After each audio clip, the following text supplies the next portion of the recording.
Chemical reaction को identify करने के लिए 5 कैरेक्टरिस्टिक्स होते हैं, जिसके बेस पे आपको बोर्ड और प्री बोर्ड में क्वेश्चंस हर साल देखने को मिलेंगे। तो आपसे इस तरह के क्वेश्चन पूछे जाएंगे। आपको केमिकल इक्वेशन देनी होगी और आपको बताना होगा कि उसमें क्या कैरेक्टरिस्टिक आ रहा है। ठीक है, तो इस तरह के क्वेश्चन आपसे पूछे जाते हैं। अब देखो ये 5 कैरेक्टरिस्टिक्स क्या है।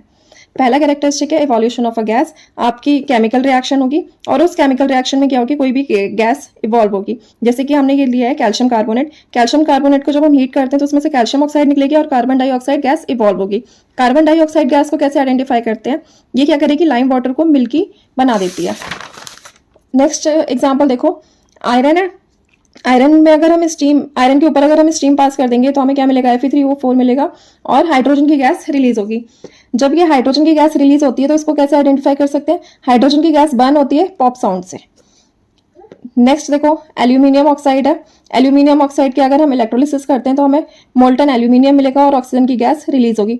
ये ऑक्सीजन की गैस क्या करती है, बर्निंग में हेल्प करती है। तो अगर आप मान लो कोई कैंडल या फिर कोई भी बर्निंग ऑब्जेक्ट इसके पास लाओगे तो वो और ग्लो करने लगेगा। दूसरा कैरेक्टरिस्टिक्स है फॉर्मेशन ऑफ प्रेसिपिटेट। प्रेसिपिटेट क्या होता है, इनसॉल्युबल सॉलिड होता है जो कि केमिकल रिएक्शन में फॉर्म होता है। और ये क्या होता है, उस जो भी आपकी टेस्ट ट्यूब है उसमें अलग से आपको दिख जाएगा, सेपरेट आउट हो जाता है वो सॉल्यूशन से।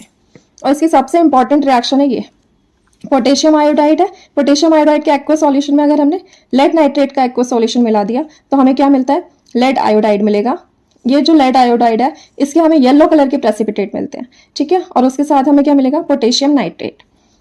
तीसरा कैरेक्टरिस्टिक्स है हमारा चेंज इन कलर। जैसे कि अगर हम सिल्वर क्लोराइड का एग्जांपल लें, सिल्वर क्लोराइड क्या होता है, ये होता है व्हाइट कलर का होगा। ठीक है, अगर हम इसमें लाइट दे दें, इसे हम लाइट में रख दें तो ये क्या होगा, खुद को तोड़ लेगा और किसमें तोड़ लेगा, सिल्वर और क्लोरीन में। और ये सिल्वर किस कलर का होता है, ग्रे कलर का होगा। नेक्स्ट है चेंज इन टेम्परेचर। देखो जब भी हम रिएक्शन करेंगे या तो टेम्परेचर इंक्रीज होगा हमारे रिएक्शन मिक्सचर का या फिर टेम्परेचर डिक्रीज होगा। टेम्परेचर इंक्रीज होगा तो वो होगी एक्सोथर्मिक रिएक्शन, और अगर आपका टेम्परेचर डिक्रीज होता है तो वो होती है आपकी एंडोथर्मिक रिएक्शन।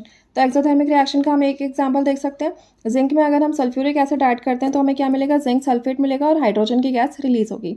और एंडोथर्मिक रिएक्शन का ये एग्जाम्पल हम देख सकते हैं, बेरियम हाइड्रोक्साइड में अगर हमने अमोनियम क्लोराइड को ऐड करा तो हमें क्या मिलेगा, बेरियम क्लोराइड मिलेगा, अमोनिया मिलेगा और वाटर, उसमें से वाटर मिलेगा।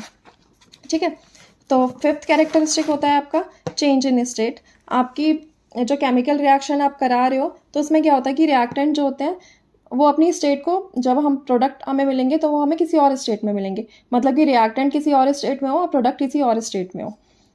ठीक है, तो हम वही एग्जाम्पल देखते हैं, जिंक। जिंक हमें किस में है, सॉलिड फॉर्म में ले रहे हैं और उसमें हमने सल्फ्यूरिक